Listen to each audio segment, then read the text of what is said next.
Oh, there you are. The Senator from Mississippi. Madam President, I started the new year by joining Senator Blackburn of Tennessee and our new colleague, Senator Britt of Alabama, on a recent tour of the Del Rio border sector in Texas. We traveled to the border to gain more firsthand knowledge of the ongoing mass migration of illegal immigrants into our nation, to hear from Border Patrol agents about how they're handling this crisis, and to perhaps more powerfully hear from young women and girls who are victims of President Biden's carelessness border and immigration policies. We learned more about how states are taking action to protect their citizens and their borders when the administration won't. Few states are affected more than Texas, which instituted Operation Lone Star in March of 2021 to counter illegal immigration and drug trafficking. We looked on as a family led by a coyote crossed the Rio Grande in dangerously cold waters and witnessed the family struggle to help their grandmother wade through rushing waters to enter our nation illegally. She made it safely across, but sadly, that is not always the case for many people, including children who have drowned making the same trek under misguided belief that our borders are open. We visited a massive migrant processing center where illegal immigrants are taken upon arrival.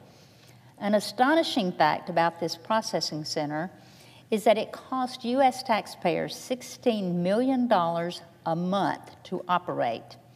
And that's just one of 5 on the southern border.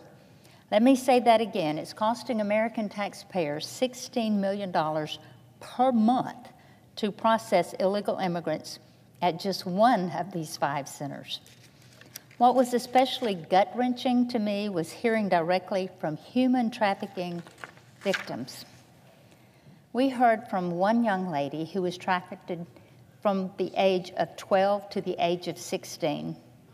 She told a story I will never forget, and there are thousands of stories just like hers. Yes, we learned about the true severity of the crisis. We learned how Border Patrol agents simply cannot carry out their jobs. We learned how states are forced to use upon resources on border security and migrants, resources meant for U.S. citizens. We learned how ranchers and U.S. property owners are being overwhelmed and in constant fear of being robbed and assaulted by smugglers. We learned how all of this affects our entire nation, not just the unbelievable price tag, but in the incidences of human trafficking across the country and tens of thousands of overdose deaths linked to fentanyl smuggled across our border. And heartbreakingly, we learned of the wickedness of the cartels.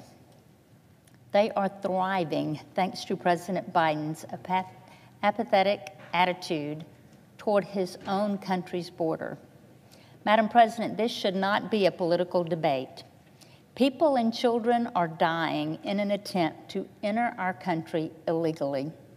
Drug cartels are taking control of not just the border towns on the Mexican side of the border, but on the American side too. Human trafficking is now a $13 billion industry. How did we get here? Why do they come? Well, because our president basically invited them. Immediately after President Biden was sworn in, he started dismantling vital policies like Remain in Mexico and restarted catch and release, halted construction on the border, and essentially set up a big neon sign on the southwest border that read vacant. The rest is history.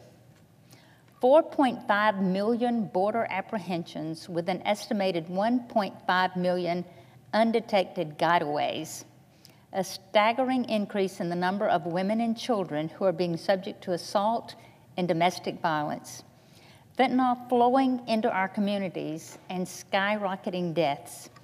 I urge my colleagues on the other side of the aisle to go and listen to Border Patrol agents. Hear the stories of the cartel's victim. See for yourself the heartbreaking scenarios the greatest country in the world is allowing to unfold. I learned much from my visit to the border, but perhaps the worst thing I learned is this. The Biden administration is not lacking any resources or authority to address this crisis. No, it can support our Border Patrol and border states. It can secure our border. It can save children from dying and drowning in the Rio Grande, or 14-year-old girls from being sold. But it won't, either through incompetence or by design.